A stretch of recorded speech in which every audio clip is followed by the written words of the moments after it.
آل محمد بلندتر صلوات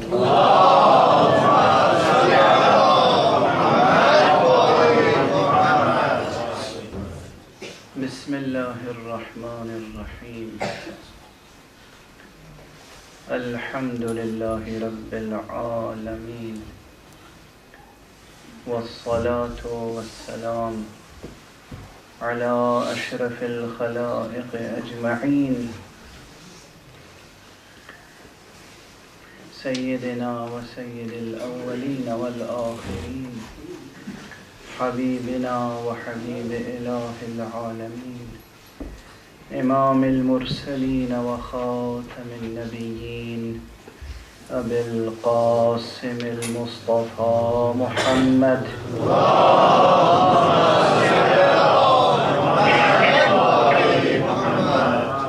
وعلى أهل بيته الطيبين الطاهرين الهداة المهديين المعصومين المظلومين واللعنة الدائمة على أعداء الدين أجمعين أما بعد فقد قال الله تعالى عز اسمه في محكم كتابه ومتقن خطابه بسم الله الرحمن الرحيم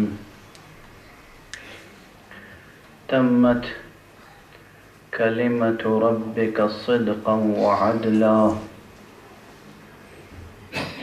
تمت كلمة ربك صدقا وعدلا صدق الله العلي العظيم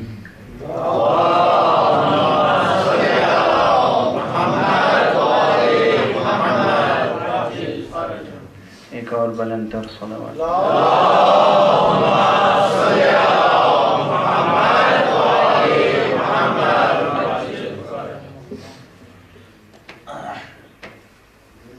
برادران ایمانی اور عزیزان اسلامی، آج نہایت مبارک و مسعود مناسبت ہے، اور وہ مناسبت ہے تاریخ ولادت کلمۃ اللہ العظمیٰ ولیۃ اللہ الکبریٰ سیدۃ نساء العالمین بضعۃ سید المرسلین ام ابیہا حوراء انسیہ زہراء مرضیہ حضرت فاطمہ زہرا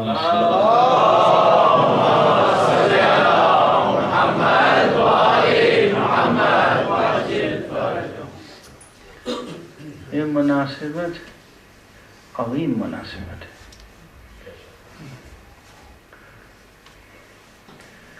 اور یہ ہماری سعادت ہے کہ ہمیں یہ تہذیب سکھائی گئی کہ ہم اللہ والوں کی خوشی میں خوشی منائیں، اللہ والوں کی مصیبت میں غم منائیں۔ یہ ہماری تہذیب ہے، یہ ہماری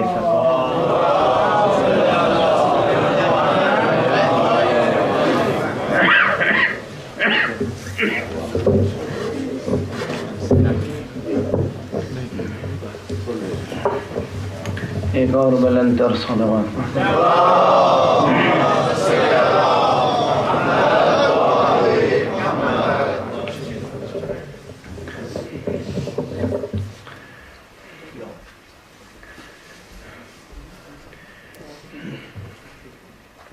ایک اور صلوات پڑھنے میں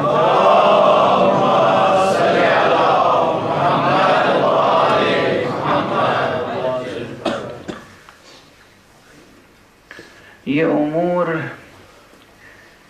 تہذیبی ضرور ہیں،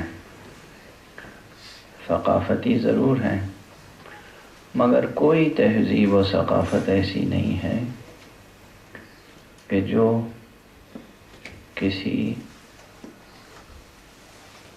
اصیل حقیقت پر مبنی نہ ہو۔ دنیا میں جتنی بڑی تہذیبیں اور ثقافتیں، ان سب کے پیچھے کچھ نہ کچھ حقیقت ہے۔ آدھا سچ ہر جگہ ہے۔ سعادت مند ہے وہ جو پورے سچ تک پہنچ جائے۔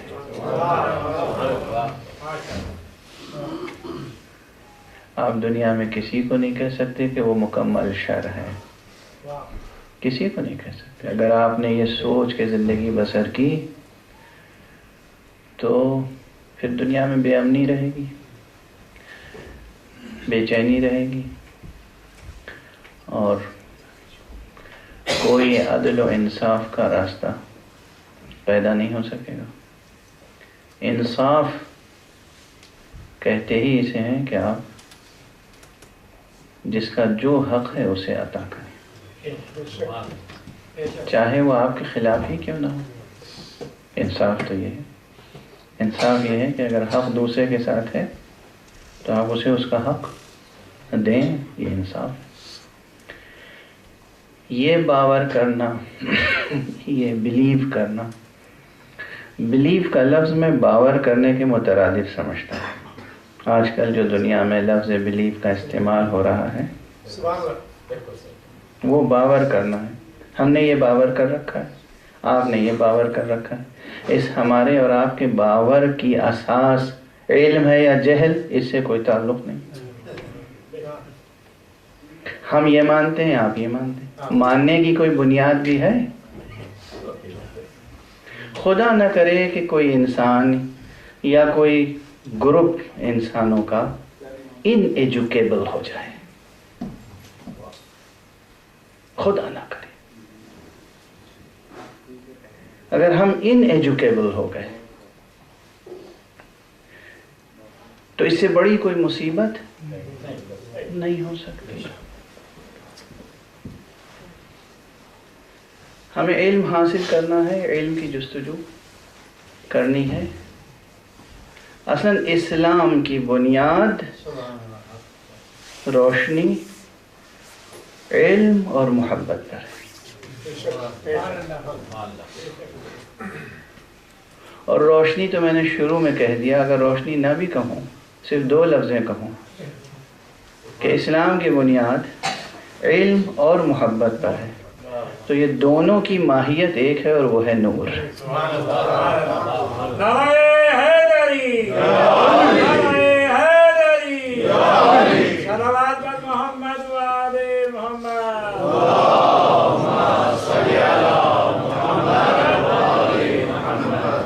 علم کی ماہیت کیا ہے؟ نور۔ محبت کی ماہیت کیا ہے؟ نور۔ محبت کسے کہتے ہیں؟ یہ میں مکرر عرض کر چکا ہوں، کراچی میں بھی عرض کیا ہے، غالباً یہاں بھی عرض کر چکا ہوں، ابھی میں LA میں بھی کہہ کے آیا ہوں، پھر عرض کر رہا ہوں یاد دہانی کے طور پر۔ محبت کا لفظ ہر زبان پر ہے، اس کے معنی سے بہت کم لوگ آشنا ہیں۔ یقین کیجئے بہت کم لوگ آشنا ہیں۔ محبت مادی یا مادیاتی کشش کا نام نہیں ہے۔ محبت مادی یا مادیاتی کشش کا نام نہیں ہے۔ محبت جذب روحانی کا نام ہے، اور حقیقت روح نور ہے۔ حقیقت روح نور ہے، حقیقت محبت بھی نور ہے۔ محبت دراصل نور مجرد ہے۔ چلیے تھوڑی دیر محبت پہ بات ہو جائے، ایک صلوات پڑھیے۔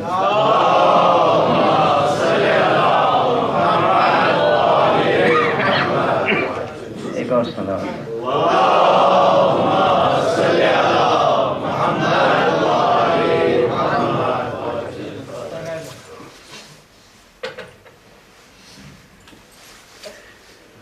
ہم لوگ کیسے ڈسکور کریں کہ محبت کیا ہے؟ ایک سوال ہے، کوئی آپ سے کرے، ہم سے کرے، محبت کیا ہے؟ ڈیفینیشن محبت کی، ہندی زبان میں کہوں تو پریبھاشا محبت کی، عربی میں کہوں تعریف محبت کی کیا ہے محبت؟ الحب ما ہو، محبت کیا ہے؟ جواب میں کیا کہہ سکتے ہیں ہم؟ ہے نا ایک مشکل مسئلہ. آپ میں کوئی ایسا نہیں ہے جو وضع میں خود محبت کا تجربہ نہ رکھتا ہو، مگر یقین کیجئے کہ ہر ایک میں یہ جرأت نہیں ہو پا رہی ہے کہ اٹھ کے کہے کہ میں بتاتا ہوں محبت کی ڈیفینیشن کیا ہے. نا مشکل سوال. ایسی جب میں طالب علم تھا غالباً 8th یا 9th کلاس میں، تو لائف سائنس کے ٹیچر آئے کلاس میں. انہوں نے بلیک بورڈ پہ لکھا لائف سائنس، اس کے بعد پڑھانا شروع کر دیا. میں نے کہا سر لائف کی ڈیفینیشن کیا ہے؟ کہیں گے چپ بیٹھو. یہ میں اس وقت سے جب آپ پڑھا رہے ہیں تو آپ بتائیں تو صحیح لائف کیا ہے. لائف سائنس پڑھا رہے ہیں تو بتائیے لائف کیا ہے. یہ بھی ایک معمہ ہے یا نہیں؟ دیکھیں ہم لوگ جیتے ہیں، ہر ایک کو زندگی کا کچھ حصہ ملا ہوا ہے. زندگی ہمارے پاس ہے، زندگی ہمارے دامن میں ہے، زندگی ہمارے آغوش میں ہے، یا کم از کم یہ کہ ہم زندگی کی آغوش میں ہیں، ہم زندگی کے دامن میں ہیں، مگر ہم زندگی کو پہچانتے نہیں. ہم ڈیفائن نہیں کر سکتے، بیان نہیں کر سکتے، ڈسکرائب نہیں کر سکتے کہ زندگی کیا ہے. یہ سچی حقیقت ہے یا نہیں؟ کیسی نادانی سی نادانی ہے، اور ایسی نادانی پہ انسان کیسا غرور رکھتا ہے، کیسا غرور رکھتا ہے. یہی حال محبت کا ہے کہ ہم سب زبان پر لفظ محبت جاری کرتے ہیں، دعوائے محبت رکھتے ہیں آپس میں ایک دوسرے سے بھی، اور اللہ سے بھی، رسول سے بھی، اہل بیت رسول سے بھی محبت کا دعویٰ رکھتے ہیں. مگر محبت کہتے کسے ہیں ہم نہیں جانتے، عام طور پر نہیں جانتے. اب 2-3 مثالیں عرض کروں گا تو بات واضح ہو جائے گی. ایک چیز ہوتی ہے جو ماں کو بیٹے سے ہوتی ہے، کیا کہتے ہیں اسے؟ محبت. ایک چیز ہوتی ہے جو باپ کو بیٹی سے ہوتی ہے، کیا کہتے ہیں اسے؟ محبت. ایک چیز ہوتی ہے جو بھائی کو بہن سے ہوتی ہے، کیا کہتے ہیں اسے؟ ایک چیز ہوتی ہے جو شوہر کو زوجہ سے ہوتی ہے، اسے کیا کہتے ہیں؟ محبت. ایک چیز ہوتی ہے جو ایک دوست کو دوسرے دوست سے ہوتی ہے، کیا کہتے ہیں اسے؟ اس سب کو محبت کہتے ہیں. لیکن محبت کے تقاضے تو ہر جگہ الگ الگ ہیں. ماں اور بیٹے کے درمیان محبت کے تقاضے الگ ہیں، باپ اور بیٹی کے درمیان محبت کے تقاضے الگ ہیں، شوہر اور زوجہ کے درمیان محبت کے تقاضے الگ ہیں، دوست اور دوست کے درمیان محبت کے تقاضے الگ ہیں. محبت کے تقاضے الگ ہیں، محبت کے آثار الگ ہیں. آثار بھی الگ ہیں، آداب بھی الگ ہیں، تقاضے بھی الگ ہیں. اور اس کے باوجود آپ اس کو بھی کہہ رہے ہیں محبت ہے، اس کو بھی کہہ رہے ہیں محبت ہے، اس کو بھی کہہ رہے ہیں محبت ہے، اس کو بھی کہہ رہے ہیں محبت ہے. تو دراصل محبت کسے کہتے ہیں؟ معمہ ہے یا نہیں؟ کسے کہتے ہیں محبت؟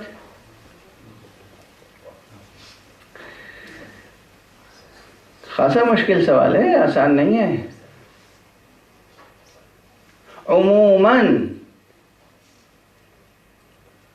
دنیاوی جتنی محبتیں ہیں عمومی سطح پر وہ مادی اور مادیاتی تقاضے ہوتے ہیں،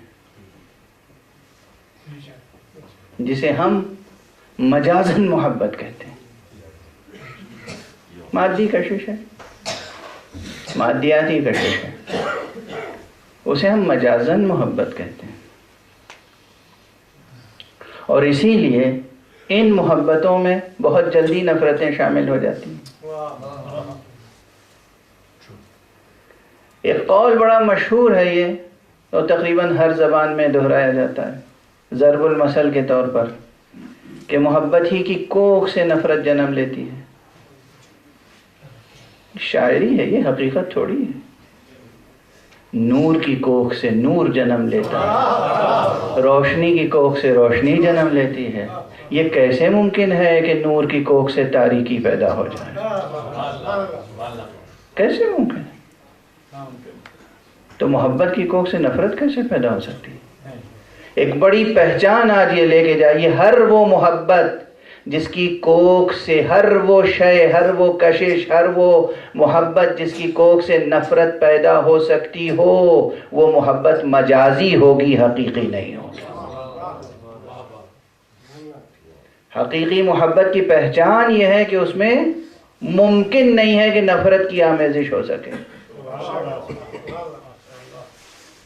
حقیقی محبت کی پہچان یہ ہے کہ ممکن نہیں ہے اس میں نفرت کی آمیزش ہو سکے، ممکن نہیں ہے.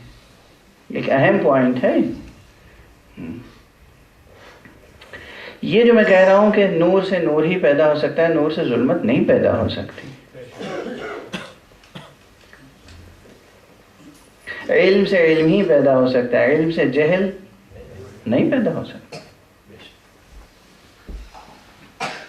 روشنی کی ایک کرن، اسے 1000 ٹکڑوں میں بانٹ دیجئے، وہ روشنی کی کرنیں ہی رہیں گی، اس سے کچھ اور نہیں پیدا ہو سکتا. روشنی کی کرنوں کے لیے آپ ریفلیکشن کا انتظام کر لیں تو جو کچھ ریفلیکٹ ہوگی وہ لائٹ ہوگی.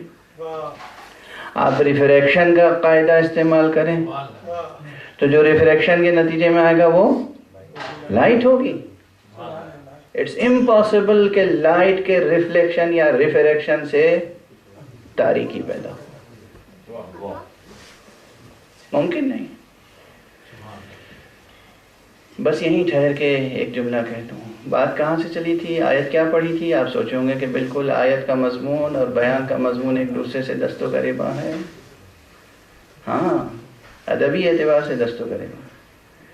جب پروردگار فرمایا تمت کلمت ربک صدقا وعدلا، تمہارے رب کا کلمہ ٹروتھ، سچائی، صدق اور عدل و انصاف کے اعتبار سے مکمل ہے، اس میں کوئی نقص نہیں ہے، تمام ہے.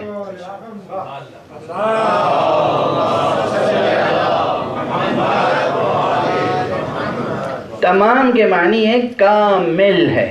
اب اس میں کوئی نقص نہیں ہے، کوئی کمی نہیں ہے. جو چیز کامل ہوتی ہے اس کے یہ خصوصیات ہوتے ہیں، اس کے یہ صفات ہوتے ہیں. کامل کی کوکھ سے اس کی ضد نہیں پیدا ہو سکتی، ناقص کی کوکھ سے ضد پیدا ہوتی ہے. کامل کی کوکھ سے اس کی ضد نہیں پیدا ہو سکتی.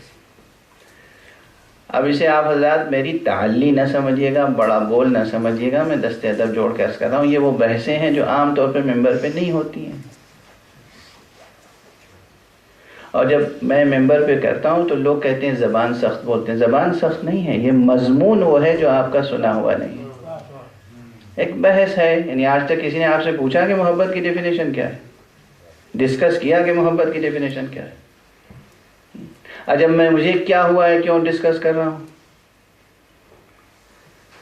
نفرتوں کا گزیدہ ہوں تو محبت ڈسکس کر رہا ہوں.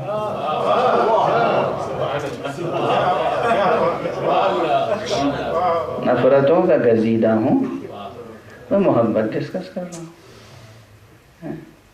جب تک آپ ڈسکس نہیں کریں گے آگے نہیں بڑھیں گے. بات سمجھ میں نہیں آئے گی، قرآن سمجھ میں نہیں آئے گا، حدیث سمجھ میں نہیں آئے گی. قرآن کہتا ہے ڈسکس کرو، تحقیق کرو، تدبر کرو. اب میں نے کہہ دیا کہ محبت نور مجرد ہے. بحث طولانی میں دیر تک بولنے کی سکت ہے. آپ دیکھ رہے ہیں سانس روک روک کے بول رہا ہوں تاکہ کھانسی نہ آئے بیچ میں. 1 مہینے سے تقریباً کھانسی پریشان کیے ہوئے ہیں. ایک صلوات پڑھ دیجیے.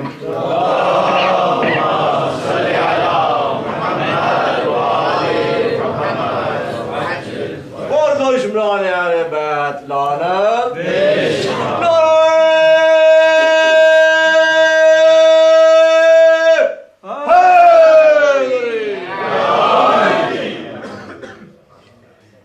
تو توجہ رکھیے گا. میں نے چند سوالات قائم کیے تھے، پھر ذرا سا اسے تازہ کر لیجیے ذہن میں. ماں اور بیٹے کے درمیان، باپ اور بیٹی کے درمیان، شوہر اور زوجہ کے درمیان، بھائی اور بہن کے درمیان، دوست اور دوست کے درمیان محبت ہے. میں انکار نہیں کر رہا ہوں، محبت ہے، مگر ان محبت کے تقاضے الگ الگ ہیں، آداب الگ الگ ہیں، آثار الگ الگ. اگر ہم آثار اور تقاضوں اور آداب کو نظر میں رکھیں تو محبت کی ڈیفینیشنز بہت ہو جائیں گی. ایک کچھ کہے گا، دوسرا کچھ کہے گا، تیسرا کچھ کہے گا، چوتھا کچھ کہے گا. اور ایک محبت اور وہ محبت کون سی ہے؟ ہمارے اور اللہ کے درمیان. یہ جملہ بھی مکرر آج کل کہہ رہا ہوں، مکرر کہہ رہا ہوں، اس لیے کہنے کی ضرورت محسوس کر رہا ہوں. اور وہ یہ ہے کہ آپ کے اور ہمارے ذہنوں میں یہ ہے کہ ہمارے اور اللہ کے درمیان رشتہ بندگی کا ہے. نہیں، غلط فہمی ہے آپ کی. ہمارے اور اللہ کے درمیان اصل رشتہ، اللہ سبحانہ و تعالی نے جتنے بھی رشتے ہمارے اور خدا کے درمیان ہو سکتے ہیں، ان رشتوں کی بنیاد اور اساس، فاؤنڈیشن محبت پہ رکھی. اور یہ میں دعویٰ نہیں کر رہا ہوں کھوکھلا. قرآن مجید کی آیت پڑھ لیجئے. بسم اللہ الرحمن الرحیم. قل ان کنتم تحبون اللہ فاتبعونی یحببکم اللہ.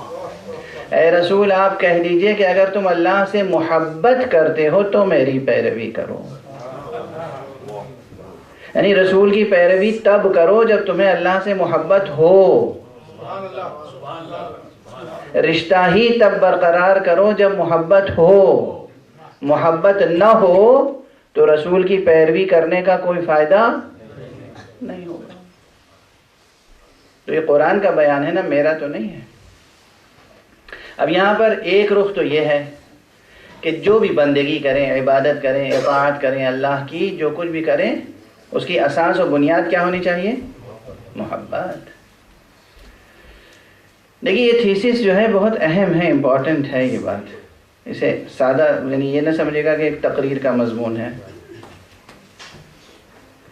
اس وقت دنیا میں انسانی معاشرے میں جو چیز سب سے زیادہ مفقود ہے وہ محبت ہے.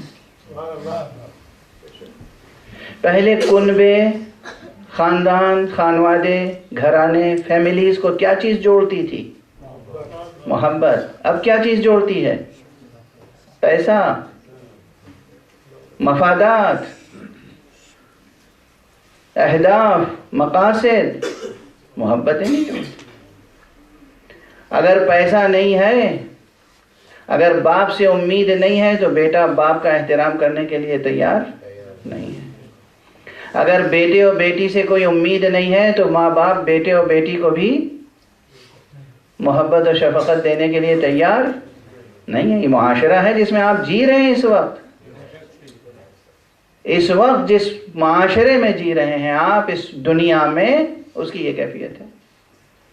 پہلے مرد اور عورت کو، میاں اور بیوی کو، زن اور شوہر کو کون سی چیز جوڑتی تھی؟ محبت. اب کیا چیز جوڑتی ہے؟ بینک میں شیئر ہونا ہمارا ضروری ہے. جوائنٹ اکاؤنٹ جوڑتا ہے. جوائنٹ اکاؤنٹ جوڑتا. یہ سچائی ہے، یہ الزام اور اتہام نہیں ہے. اور جب یہ تمام صورتحال ہوگی، یہ کیوں ڈسکس کر رہا ہوں؟ جب ہماری عام زندگی، روزمرہ کی زندگی، گھر کی زندگی، فرد کی زندگی، معاشرے کی زندگی یہ ہوگی تو پھر ہم اس آیت کے معنی نہیں سمجھ سکیں گے کہ اللہ کیوں کہہ رہا ہے کہ اگر تمہیں ہم سے محبت ہے تو رسول کی اطاعت کرو. ہم اس آیت کے بھی معنی سمجھنے کے لیے معذور ہو جائیں گے عقلی و نفسی طور پر، جس میں کہا گیا ہے قُلْ لَا أَسْأَلُكُمْ عَلَيْهِ أَجْرًا إِلَّا الْمَوَدَّةَ فِي الْقُرْبَى. کچھ دنوں تک یہ رسمیں رہیں گی، اس کے بعد یہ رسمیں کھوکھلی ہوتی چلی جائیں گی، اس لیے کہ زندگی سے جڑی ہوئی نہیں رہ جائیں گی۔ اگر زندگی سے جڑی ہوئی ہوں گی تو رسمیں باقی رہیں گی، ورنہ ختم ہو جائیں گی۔ اور اسی لیے یہ بھی عرض کرتا ہوں کہ یہ مجلسیں، یہ محفلیں، یہ انسٹیٹیوشن عزاداری کا، یہ ذکر اہل بیت، اس کا احسان پوری انسانیت پر ہے۔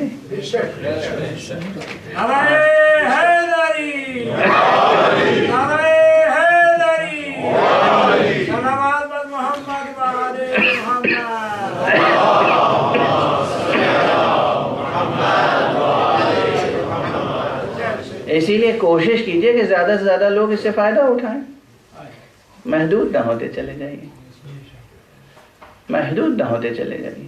اپنے دامن کو سمیٹ نہ لیجئے، اپنے سائے کو سمیٹ نہ لیجئے، اپنے فرش اعضاء کو سمیٹ نہ لیجئے۔ ایک صلوات پڑھیے محمد۔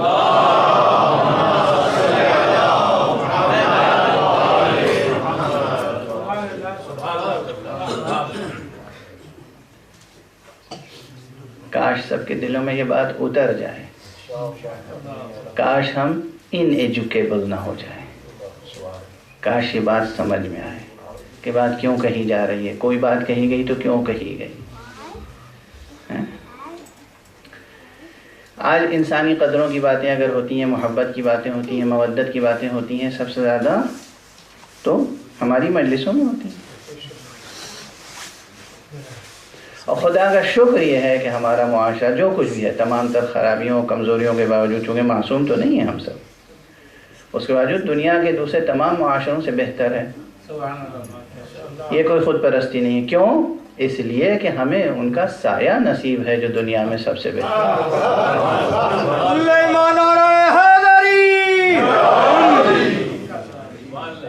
جو اللہ کے بہترین مخلوقات ہیں، جو اللہ کے بہترین مخلوقات ہیں، ان کا ذکر ہمیں نصیب ہے، ان کا سایہ ہمیں نصیب ہے، ان کا دامن ہمیں نصیب ہے۔ اس لیے ان کا فیضان یہ ہے کہ ہم بہت حد تک دنیا کے شر سے بچے ہوئے ہیں۔ اب یہ جو آیت ہے اور یہ جو محبت کی بحث میں نے چھیڑی، کیوں چھیڑی، اس کی بس ایک دو جملے میں وضاحت کر دوں۔ بحث اگر پیور فلاسفیکل ٹرمینالوجی میں کی جائے، اور جسے کہتے ہیں کہ پیور لاجیکل آرگومنٹ اور وہ پیٹرن استعمال کیا جائے تو بہت پھیل بھی سکتی ہے اور بالکل دوسرا انداز ہو سکتا ہے۔ اسے خلاصہ کر کے آپ کے سامنے عرض کر رہا ہوں۔ دیکھیے، آپ نے دیکھا ہے کہ ایک پتھر، دیوار آپ اٹھاتے ہیں کہیں تو ایک پتھر کو دوسرے پتھر سے جوڑنے کے لیے بیچ میں جو چیز بھی استعمال کرتے ہیں وہ کیسی ہوتی ہے؟ نرم ہوتی ہے، لیکن وہ اسی جنس اور اسی سنخ کی ہوتی ہے، اسی جیسی ہوتی ہے جیسا پتھر ہوتا ہے، ورنہ نہیں جوڑ سکتی۔ آپ پتھر کو پانی سے نہیں جوڑ سکتے، آپ پتھر کو ہوا سے نہیں جوڑ سکتے، پتھر کو اسی جیسی کسی چیز سے جوڑ سکتے ہیں۔ اس کے معنی ہے کہ جیسی جو چیز ہوتی ہے اس سے رشتہ ویسی ہی کوئی چیز قائم کر سکتی ہے۔ کتنی آسان ہو گئی بات ہے نا؟ ہے بہت پیچیدہ بحث، فلسفے میں جائیے تو وہ ٹرمینالوجی آپ یوز کریں گے۔ کتنی آسان ہو گئی بات، جیسی جو چیز ہوتی ہے ویسی ہی چیز چاہیے ہوتی ہے کسی دوسری چیز سے رشتہ قائم کرنے کے لیے۔ اللہ ایبسٹریکٹ ہے یا میٹر؟ اللہ تو مجرد ہے نا۔ اللہ سے بھی جو چیز جوڑتی ہے بندے کو وہ محبت ہے، تو پھر محبت میٹیریل ہوگی یا ایبسٹریکٹ؟ اس لیے میں نے عرض کیا ایک محبت خود نور مجرد ہے۔ محبت کیا ہے؟ نور مجرد ہے۔ محبت نور مجرد ہے۔ اگر یہ نور مجرد اپنے دل میں کوئی محسوس کرے تو سجدہ شکر ادا کرنے کا موقع۔ ہمارا دل اگر کثافتوں سے بھرا ہوگا، ہمارے دل میں اگر دنیا کی محبتیں ہوں گی، دنیا کے علائق، دنیا کی چیزوں کی محبت ہوگی تو اس دل میں وہ نور پیدا ہی نہیں ہو سکتا جب تک دنیا سے، میٹر سے، میٹیریلسٹک اپروچ سے ڈیٹیچ نہیں ہوگا۔ ایبسٹریکٹ کیسے ہوگا؟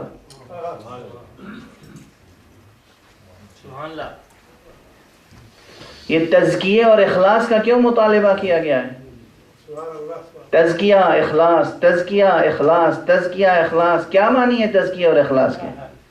ہمارے دل میں زمین کی محبت ہو، ہمارے دل میں زمان کی محبت ہو، ہمارے دل میں زمانے بھر کی محبت ہو، ہمارے دل میں مادی چیزوں کی محبت ہو۔ دیکھیے ضرورت کا پورا کرنا الگ ہے، محبت کرنا الگ ہے، دو چیزیں الگ الگ ہیں۔ ایک ضرورت بھر کام ہے دنیا سے، ضرورت پوری کر لو۔ ایک روٹی کی ضرورت ہے تو دو روٹی کی ہوس نہ کرو، ایک مکان کی ضرورت ہے تو دو مکان کی ہوس نہ کرو، ایک گھوڑے کی سواری کی ضرورت ہے تو دو گھوڑے کی ہوس نہ کرو، ایک گاڑی کافی ہے تو دو گاڑی کی ہوس نہ کرو۔ اگر ضرورت پوری کرو، جو تمہارے شایان شان ہے وہ ضرورت پوری، اس سے زیادہ کی ہوس نہ کرو، اس سے دل کا تعلق نہ رکھو۔ ڈیٹیچ رہے گا جتنا دل، اتنا اس ظرف قلب میں وہ نور مجرد پیدا ہوگا جو تمہیں مجرد حقیقی سے جوڑے گا۔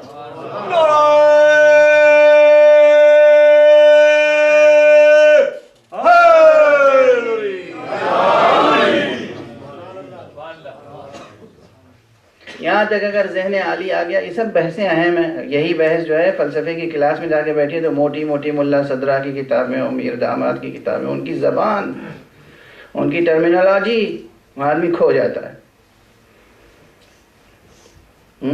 ہم فقیروں کا ایک کام یہ بھی ہے کہ بہت سے پھول توڑتے ہیں، اس کے بعد اس کا عطر کشید کرتے ہیں اور آپ کی خدمت میں پیش کرتے ہیں تو آپ بس کہتے ہیں سبحان اللہ۔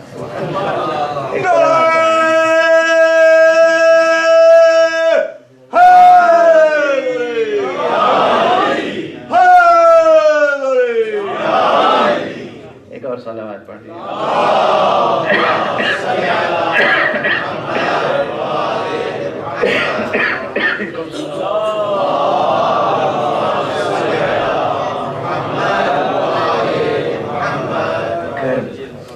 ایک اور صلوات پڑھ دیں۔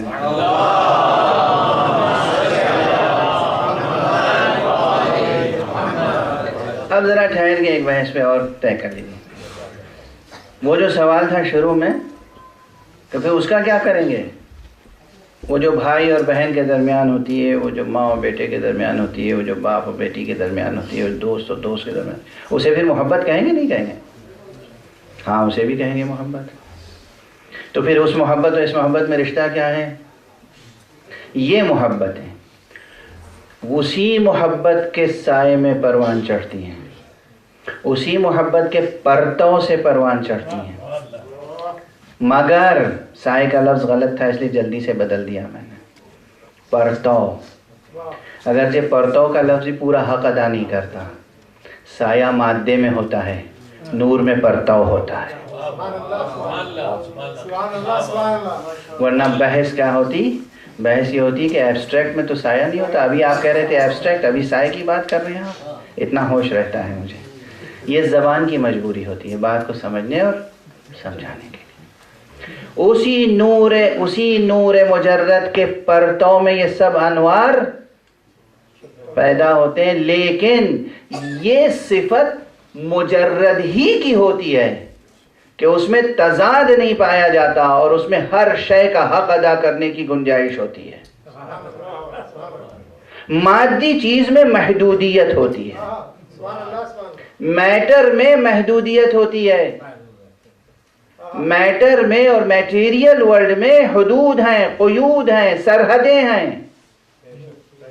مگر ایبسٹریکٹ ورلڈ میں سرحدیں نہیں ہیں۔ اس میں گنجائش ہے ہر ایک کو اس کا حق ادا کرنے کی۔ اس کی یہی مثال ہے کہ واقعاً آپ نے بعض حضرات کو دیکھا ہوگا کہ اتنے نفیس، اتنے با اخلاق ہوتے ہیں، اتنے متوازن ہوتے ہیں کہ وہ بہت اچھی طرح اپنی زندگی کا ایڈمنسٹریشن کر لیتے ہیں. بیوی کا بھی حق ادا ہو رہا ہے, ماں کا بھی حق ادا ہو رہا ہے, اولاد کا بھی حق ادا ہو رہا ہے, دوستوں کا بھی حق ادا ہو رہا ہے, دنیا جہان کا حق ادا ہو رہا ہے, اور کوئی ناراض نہیں ہے. اگر کہیں ذرا سی ناراضگی ہوئی تو اسے فوراً حل کر لیا جاتا ہے.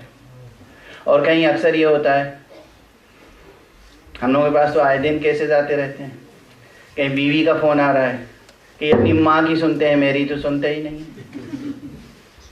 کہیں ماں کا فون آ رہا ہے کہ بیٹا میرا بہت اچھا تھا, اور جب سے شادی ہوئی اب یہ بیوی ہی کی سنتا ہے, میری تو سنتا نہیں ہے. بتائیے میرا بھی کوئی حق ہے کہ نہیں؟ یہ جو ٹکراؤ شروع ہوتا ہے, یہ کیوں شروع ہوتا ہے؟ اگر انسان میں شعور محبت کامل نہیں ہے, اگر شعور محبت کامل نہیں ہے تو رشتوں کے حقوق ادا نہیں ہوں گے, تضادات پیدا ہوں گے.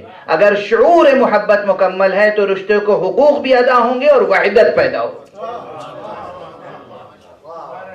وحدت پیدا ہوگی, تضاد پیدا نہیں ہوگا. اس میں قدرت ہوگی, قدرت ہوگی کنونس کرنے کی, سمجھانے کی, حق ادا کرنے کی. بھائی تمہارے کتنے حقوق ہیں, کیا ہے, کیا چاہیے تمہیں؟ بیوی کو اس کا حق دے دیا, اولاد کو اس کا حق دیا, ماں کو اس کا حق دیا, بھائی کو اس کا حق دیا, دوست کو اس کا حق دیا. ہر ایک کو حق دیں گے, اور ہر ایک محسوس کرے گا کہ آپ لا شریک حق دے رہے ہیں. وقت کم ہے, یہ جملہ بھی کہیں اور بہت تفصیل سے عرض کر چکا ہوں, مگر کہوں محبت نور مجرد ہے, اور محبت وہ شے ہے جو شرک برداشت نہیں کرتی.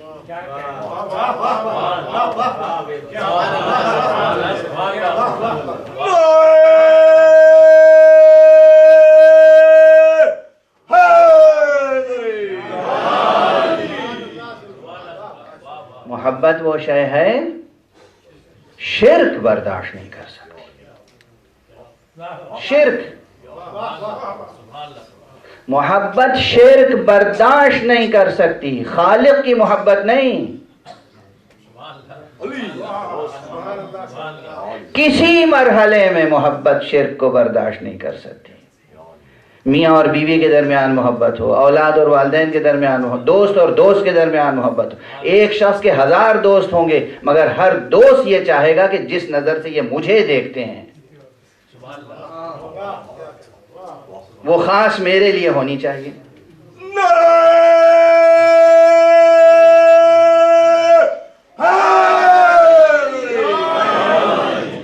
واضح ہے. محبت کا مزاج یہ ہے کہ وہ شرک برداشت نہیں کرتی. جب محبت شرک برداشت نہیں کرتی تو وہ افراد شرک اور مشرک کو برداشت کیسے کر سکتے ہیں جو پیکر محبت الہیات ہے. اسی لیے علی سب کچھ برداشت کر سکتے تھے, شرک کو برداشت نہیں کر سکتے تھے. اور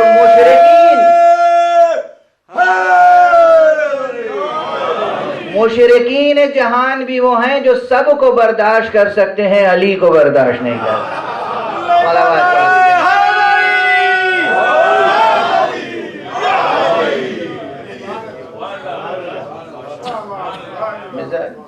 نہ علی کو مشرک برداشت ہے, نہ مشرک کو علی برداشت ہے. علیہ الصلاۃ والسلام.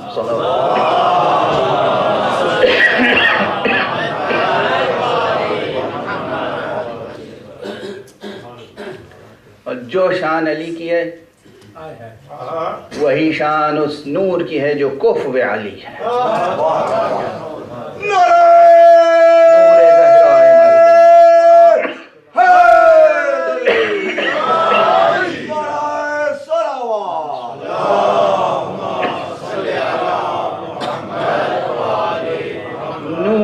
زہرائے مرضیہ, نور فاطمہ زہرا سلام اللہ علیہا.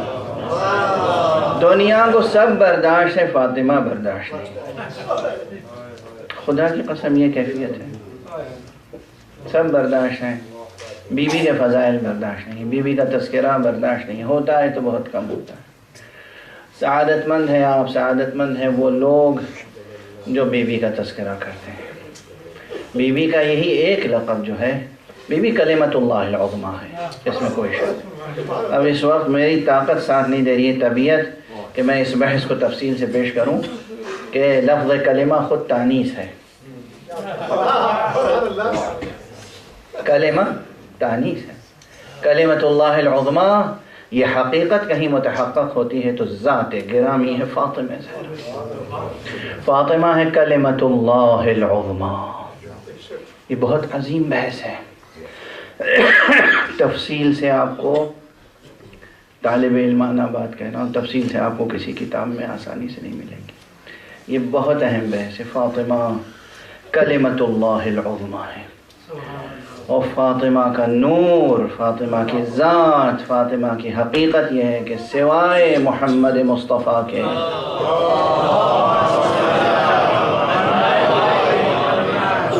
آدم تا عیسیٰ کوئی نہیں ہے کہ جو فاطمہ کے برابر آ جائے۔ مجھے ایک تکلیف ہے، ایک رنج ہے، اور وہ شیعوں سے رنج ہے، کسی اور سے نہیں۔ اب آپ سے کیا پردہ، میں بھی تھوڑا سا جدید سائنس کے وسائل سے مانوس ہو گیا، تھوڑا سا کمپیوٹر استعمال کرنا آ گیا ہے، تھوڑا سا آئی پیڈ استعمال کرنا آ گیا ہے، تو اس کے ذریعے سے دیکھتا رہتا ہوں کہ دنیا میں کیا ہو رہا ہے۔ مجھے افسوس ہوتا ہے کہ ایک غیر مسلک کے انسان نے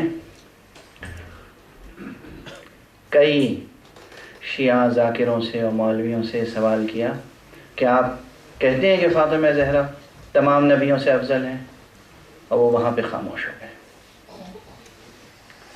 وہاں پر ہمیں یوٹیوب پہ موجود ہیں یہ چیزیں۔ یا ایک شخص نے پوچھا کسی شیعہ مولوی سے کہ آپ کہتے ہیں کہ کربلا کی زیارت خانہ کعبہ کی زیارت سے افضل ہے، وہ خاموش ہو گئے۔ انہوں نے پوچھا کہ آپ کا عقیدہ ہے کہ آپ کے امام 12 کے 12 امام یا امیر المومنین علی ابن ابی طالب علیہ السلام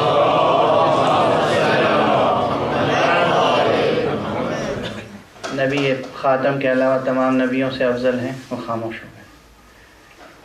آپ جب اپنی محفلوں میں یہ بات کہتے ہیں تو بے دلیل کہتے ہیں یا بادلیل؟ بادلیل، با برہان۔ ہاں، دوسرے سامنے کیوں خاموش ہو جاتے ہیں؟ اور اگر دلیل و برہان نہیں ہے تو اس وقت تک زبان نہ کھولیے جب تک خود آپ کے پاس دلیل و برہان نہ ہو۔ دنیا کا کوئی بھی شخص ہو مجھ سے آگے پوچھے، کسی وقت پوچھے، میں دلیل و برہان کے ساتھ گفتگو کرنے کے لیے تیار ہوں، سوائے محمد عربی، سوائے محمد ابن عبداللہ، سوائے محمد مصطفیٰ خاتم النبیین و امام المرسلین۔ فاطمہ اور علی اور ذریت علی سے ہونے والے ائمہ برحق تمام خلقت سے افضل ہیں۔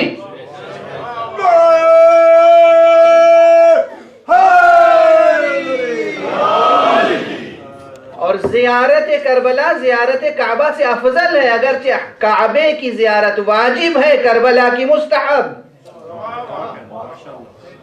واجب اور مستحب کا مقابلہ نہ کیجئے، بہت سے واجب ہیں جن کا ثواب مستحب سے کہیں کم ہے۔ واجب واجب ہے، مستحب مستحب ہے۔ مشہور مثال پہلے بھی دے چکا ہوں، سب سے مشہور اور کامن مثال ہے اس لیے دے کے آگے بڑھ جاؤں۔ سلام کرنا مستحب ہے یا واجب؟ مستحب۔ جواب دینا واجب ہے یا مستحب؟ واجب۔ ثواب کس کا زیادہ ہے؟ السلام علیکم کہنا کسی برادر مومن کو مستحب ہے، واجب تو نہیں ہے۔ لیکن اگر کسی نے السلام علیکم کہہ دیا تو جواب دینا واجب ہے، چاہے آپ نماز پڑھ رہے ہوں۔ کتنا بڑا واجب ہے؟ کتنا بڑا واجب ہے؟ نماز پڑھ رہے ہو تب بھی اگر آپ کو اس نے سلام کیا ہے تو جواب دینا واجب ہے۔ اگر آپ نے جواب نہیں دیا تو نماز تو صحیح ہو جائے گی مگر آپ گنہگار ہوں گے۔ اس کے باوجود پیغمبر صلی اللہ علیہ وآلہ وسلم کی حدیث یہ ہے کہ سلام کرنا اور جواب دینا ثواب کے اعتبار سے اس میں نسبت یہ ہے کہ سلام کرنے کا ثواب 69 ہے اور جواب دینے کا ثواب 1۔ کیا 1:69 ریشیو دیکھ رہے ہیں آپ اور ہمارے یہاں کیا ریشیو بنا؟ 1:69. سلام کرنا 69، جواب دینا 1، جو تعبیر حدیث میں آئی ہے. تو یہ خانہ کعبہ کا حج واجب ہے، زیارت حسین مستحب ہے، مگر فضیلت واجب مستحب کو نہ ٹکرائیں، فضیلت کو دیکھیں کہ کس کی فضیلت زیادہ ہے. خانہ کعبہ سے افضل ہے مدینہ. کیوں؟ اور یہ اس پہ سوائے چند نادانوں کے تمام عالم اسلام کا اجماع ہے.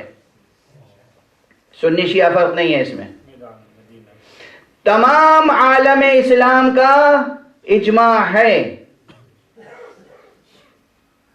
اور خاص طور سے میں جن چند بزرگ ترین علماء اہل سنت سے گفتگو کے دوران یہ باتیں آئیں، اس میں ایک حضرت مولانا نظام الدین بھی تھے. حضرت مولانا نظام الدین صاحب جو جنرل سیکریٹری ہوتے تھے، ابھی حال میں ان کا انتقال ہوا ہے، آل انڈیا مسلم پرسنل بورڈ کے. میں نے ان سے پوچھا کہ آپ یہ تسلیم کرتے ہیں کہ خانہ کعبہ سے وہ جگہ افضل ہے جہاں جسم مبارک مصطفیٰ صلی اللہ علیہ وآلہ وسلم دفن ہے؟ کون دفن ہے؟ بدن حضور. وہاں نبوت تھوڑی دفن ہے، رسالت تھوڑی دفن ہے، نور وحی تھوڑی دفن ہے. آپ کے عقیدے سے بدن پیغمبر دفن ہے. بدن پیغمبر، جسم مبارک پیغمبر جس جگہ دفن ہے وہ قبر مبارک و مطہر خانہ کعبہ سے افضل ہے. تو اس کی قبر کے لیے کیا حکم ہوگا جسے رسول کہیں حسین منی وانا من حسین؟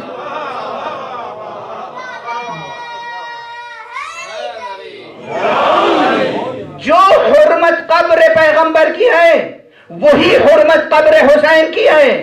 تو اگر قبر پیغمبر افضل ہے کعبہ سے، قبر حسین بھی افضل ہے کعبہ سے. یہ اور بات ہے کہ کعبے کی زیارت واجب ہے، قبر حسین کی مستحب ہے.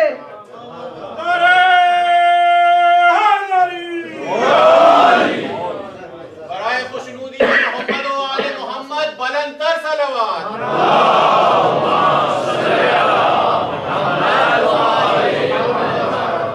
احکام الگ الگ ہیں، احکام کی دنیا اصلاً الگ ہے، فقہی احکام کی دنیا الگ ہے، فقہی احکام کی دنیا ہی الگ ہے، فقہی احکام کی دنیا ہی الگ ہے. میں کیسے عرض کروں؟ ایک جملہ ہر شخص اپنے ظرف و ضمیر کے مطابق معنی اور مفہوم کو سمجھتا ہے.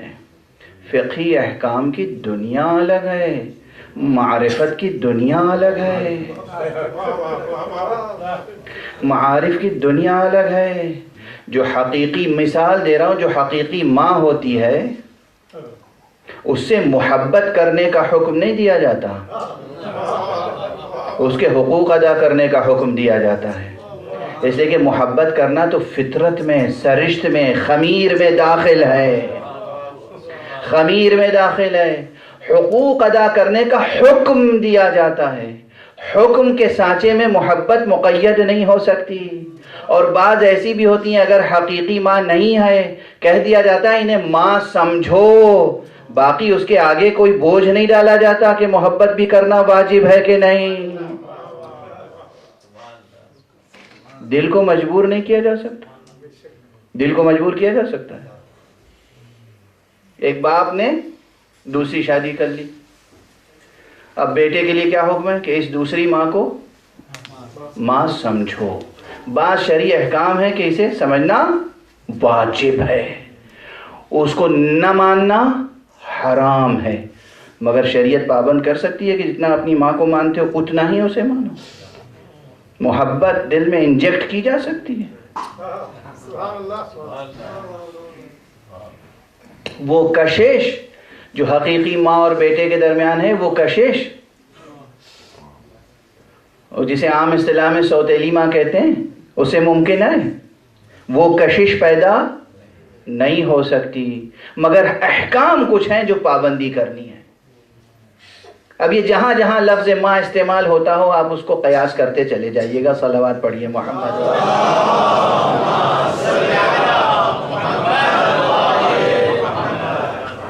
ایک اور صلوات پڑھ دیجیے.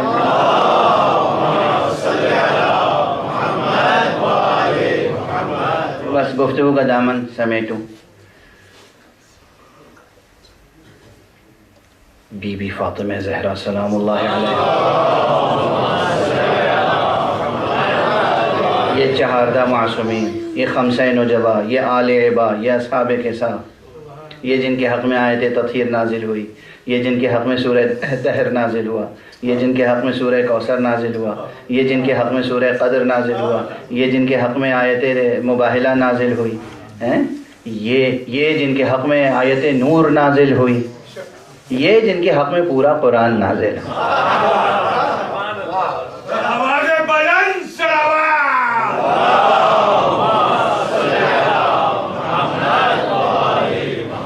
ان کا مرتبہ بہت بلند ہے. اب اپنے اپنے ذوق کی بات ہے. بعض بحثیں ایسی ہوتی ہیں کہ جو اس طرح دل اور زبان کے درمیان میں رہتی ہیں، نہ کہو تو بے چینی ہوتی ہے اور کہو تو خوف ہوتا ہے پتہ نہیں بات سمجھی جائے گی کہ نہیں. میں جو بعض روایتیں فضائل میں جو بہت سے لوگ پڑھتے ہیں نہیں پڑھتا ہوں، اس لیے کہ میں سمجھتا ہوں کہ وہ ان لوگوں کو سمجھانے کے لیے تھیں جن کا شعور بہت کم تھا. مثلا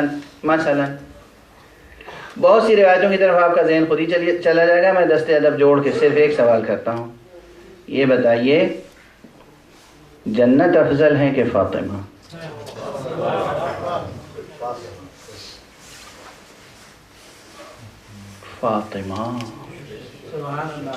فاطمہ جنت کا مقابلہ ہے. فاطمہ کے پاؤں کی گرد بھی جنت سے افضل ہے. فاطمہ اگر اس مقام پر آ کر آپ ادراک معرفت کریں، اس مقام پر آ کر ادراک کریں کہ حقیقت نور مصطفیٰ صلی اللہ علیہ وسلم، حقیقت نور مرتضیٰ صلی اللہ علیہ وسلم، حقیقت نور زہرا صلوات اللہ وسلامہ علیہا،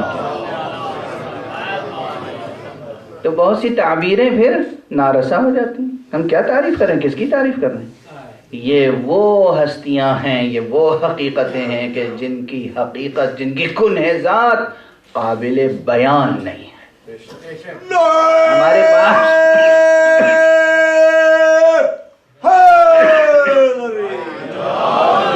ہمارے پاس الفاظ نہیں، ہمارے الفاظ ساتھ نہیں دے سکتے ان کی حقیقت ذات کو، ان کے مراتب کو سمجھنے اور سمجھانے کے لیے.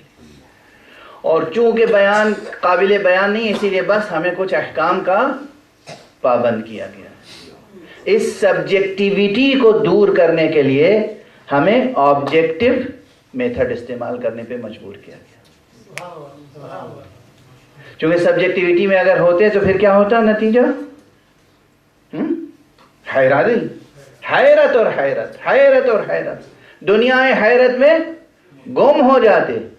اس لیے احکام کا پابند کیا گیا. احکام کی پابندی کیا ہے؟ ان کی ولایت اختیار کرو. ولایت کیا ہے؟ ولایت کیا ہے؟ 3 چیزیں ہیں، بس آخری جملہ کہہ رہا ہوں، اس کے بعد دعا. 3 چیزیں. یہ سمجھنا کہ یہ معصوم ہے، یہ سمجھنا کہ یہ اللہ کی طرف سے معین کیے گئے، اور یہ سمجھنا کہ ان کی اطاعت ہم پر فرض ہے. جو کرو تلاش کرو انہوں نے کہا ہے یا نہیں، جو کہو تلاش کرو انہوں نے کہا ہے یا نہیں. جو بھی ہم کہیں اور کریں، جو بھی ہمارا اقدام ہو، جو بھی ہماری تہذیب ہو، ثقافت ہو، اس کی بنیاد کیا ہونی چاہیے؟ ہماری خواہش، ہماری سوچ، ہماری سمجھ، ہمارا جذبہ، ہمارا پیشن، ہمارا شوق و ذوق، ہمارے پیمانے، یا خود ان کے معین کیے ہوئے. ان کے معین کیے ہوئے پیمانوں کو اختیار کرنا اس لیے ضروری اور واجب ہے تاکہ ہم عالم حیرت سے بھی نکل جائیں اور مقصر بھی قرار نہ پائیں۔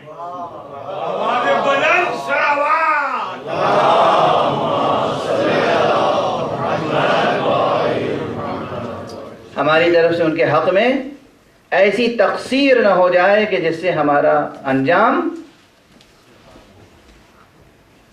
خراب ہو جائے۔ ہم اس دنیا میں رہیں تو ان سے جڑے رہیں، ان سے وابستہ رہیں۔ اس کا ایک طریقہ یہ ہے کہ جو بحمداللہ ہمیں یہ نظام حاصل ہے کہ ہم ان کی خوشی میں خوشی مناتے ہیں، ان کے غم میں غم مناتے ہیں، اور ان کے لیے جو فضائل ثابت ہیں اسے خود دہراتے رہتے ہیں اور دنیا والوں کو یاد دلاتے رہتے ہیں۔ فاطمہ زہرا سلام اللہ علیہا، ان کے آداب، ان کے احترامات ہم ادا نہیں کر سکتے، ہم حق سے عہدہ برا نہیں ہو سکتے۔ ان کے جو اسماء ہیں قرآن مجید میں، ہم ان اسماء کا احصاء نہیں کر سکتے۔ قرآن مجید میں کہاں کہاں بی بی سلام اللہ علیہا کا تذکرہ کن کن الفاظ میں آیا ہے۔ کہیں الکوثر کہا گیا، کہیں لیلۃ القدر کہا گیا، کہیں انہیں نور کہا گیا، کہیں انہیں ذکر کہا گیا۔ کن کن اسماء سے قرآن مجید نے انہیں یاد کیا ہے، اور ان کے بچوں کو، ان کی ذریت کو کہیں زیتون کہا گیا، کہیں تین کہا گیا۔ کتنے استعارات ہیں قرآن مجید کے۔ وہ ایک دنیا ہے کہ جو ابھی تک اچھی طرح سے نہ سمجھی جا سکی ہے نہ سمجھائی جا سکی ہے۔ پروردگار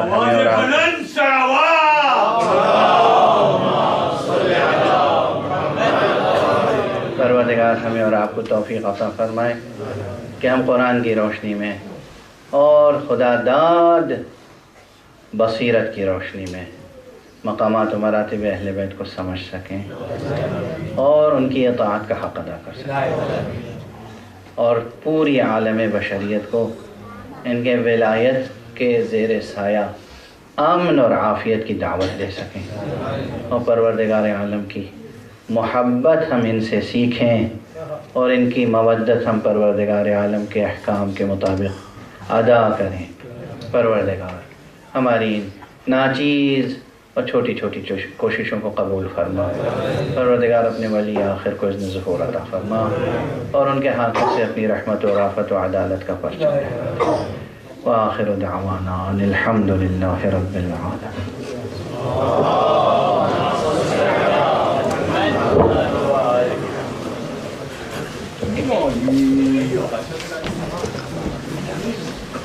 متوجہ زیارت۔ صلی اللہ علیہ یا مولاي یا رسول اللہ، الصلاة والسلام علیک یا نبی اللہ، الصلاة والسلام علیک یا خیر خلق اللہ، الصلاة والسلام علیک یا نور اللہ یا محمد بن عبد اللہ خاتم النبیین، الصلاة والسلام علیک وعلى آبائك الموحدين الساجدين الصالحين المحسنين، الصلاة والسلام عليك وعلى أهل بيتك الطيبين الطاهرين، الصلاة والسلام عليك وعلى أخيك ووصيك علي أمير المؤمنين، وعلى بنتك وبضعتك فاطمة سيدة نساء العالمين، وعلى ولديك السبطين الشهيدين الإمامين الحسن والحسين، وعلى التسعة المعصومين الأئمة من ذرية الحسين، لا سيما على القائم المنتظر المهدي، عجل الله تعالى فرجه الشريف وسهل مخرجه المنيف، وجعلنا من أنصاره وعوانه وشيعته ومحبيه. صلى الله عليك يا أهل بيت النبوة جميعا ورحمة الله وبركاته.